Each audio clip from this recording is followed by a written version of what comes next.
Today we have two very special guests. We have Bob Humphreys, who is the country leader at IBM Canada, and Sandra Singer, who's from the Canadian Marketing Association. She is their VP of Research for Councils and Content Development.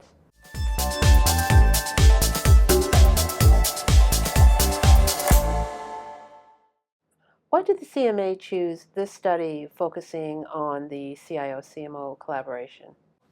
We engaged the conference board early on to help to identify some IT leaders, and they have networks that are very similar to CMA leadership groups. We have a series of marketing councils. So we asked the task force to identify a number of companies best in class in the CIO, CMO collaboration arena.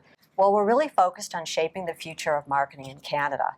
And this involves ensuring that the strategic role of marketing is well positioned within an organization and also building great marketers and exceptional business leaders.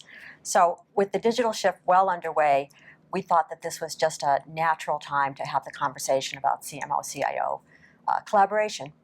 In your opinion, what does genuine collaboration mean between the CIO and CMO?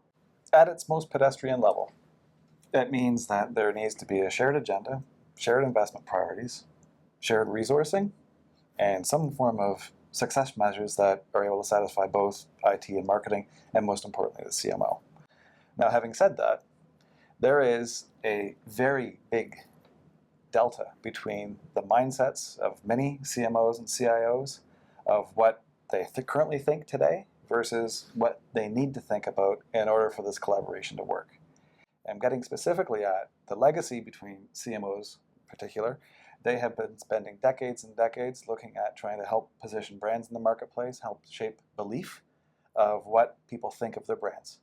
Now they need to evolve to helping to shape behaviors, how to engage customers on an ongoing basis throughout all the different touch points of the organization so that customers engage in a much more systematic manner and in a manner that the life cycle of the customer can be managed at every interaction, at every touch.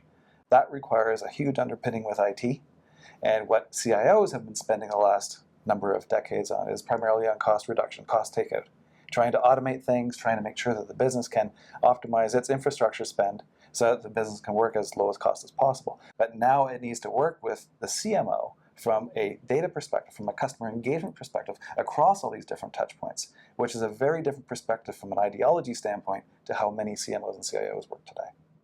What do you believe are the real true benefits of a CIO and CMO working more collaboratively together than the current situation? Those CMOs and CIOs inside those companies were not stuck in the old way of doing things. Okay, they did not have a mindset that was focused on, in a CMO perspective, on fluffy marketing measures, things like brand and brand awareness. Not to diminish the importance of those metrics, but they fixated instead on what is the CEO, what is the company trying to do in terms of customer engagement. How do we now create a set of measurements, metrics around customer engagement, and then the CIO would follow on with that. So they're not stuck in old way of doing things. They're not worried about the device only. They're worried about the data. They're worried about how to take advantage of the data. They're worried about bridging those ideology gaps, those skills gaps, those organizational gaps.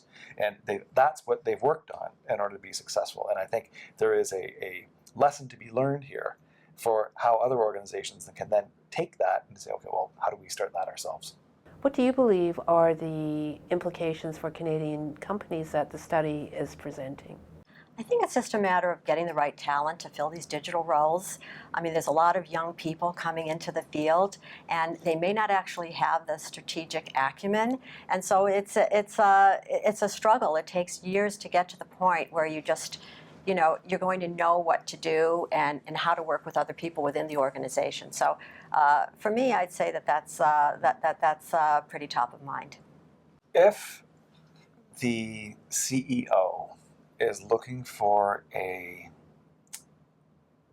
robust revenue growth agenda, then the time has never been more acute for the CMO and CIO to collaborate.